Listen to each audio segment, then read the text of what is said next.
Slatted fences are sleek, contemporary, add life, and are fully customisable to suit any garden. Before you begin though, if you share a fence with a neighbour, check they're happy with your DIY plans. Splendid!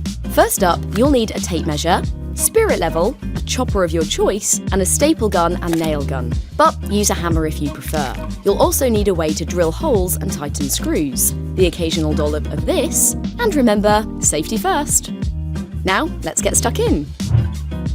You'll need to measure the area and check if your existing posts are plumb. However, minor imperfections can be sorted out later.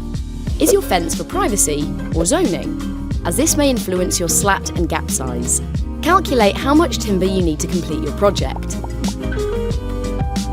Use a string guide to make sure all the posts are level with each other. Align oversize uprights with the post. We'll cut these to size at the end. Clamp it, pre-drill, and countersink for a smooth surface. Use packers to make sure they're plumb. Check how many packers you need. Use masonry screws to secure. Hold the packers while you secure so they don't rotate. For posts that are already plumb, waterproof glue is a quick and easy alternative. But remember, patience is a virtue. Wait until it dries before moving forward. Now we're ready to fix temporary slats to the top of the oversized uprights.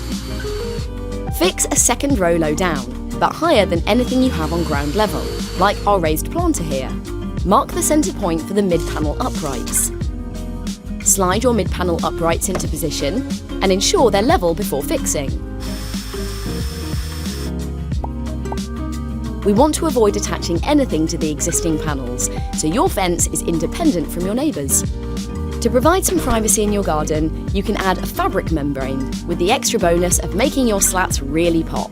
Now we need to align the top slat, but only staple the membrane to the uprights.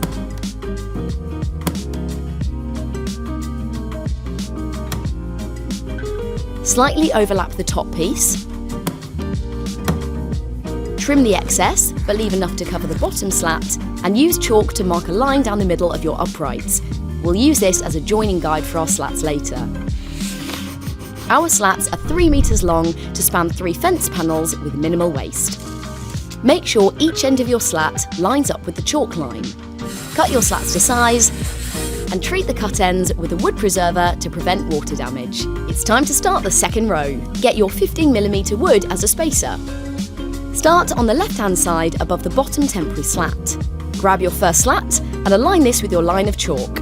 Hold it in place as you nail the slat to the upright. And make sure you do this at a slight angle, as this makes it far more secure. Continue to do this along the slat every time it's positioned in front of an upright. Move the spacer with you as you work. The final slat in the row will likely need to be cut to fit your space. So position your wood from the end of your fence on the right and mark it where it meets the current row.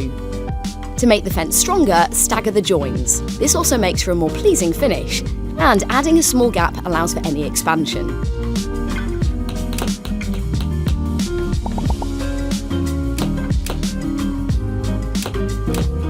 Once you've attached all the middle slats, it's time to reposition your temporary slats. Start by unscrewing the top slat, position your spacers, nail it over the black membrane, then do the same for the bottom slat. Trim the excess, cut away any large splinters, trim the extra upright, and sand for a smooth finish. And now for the finishing touches. Time to decorate your new space.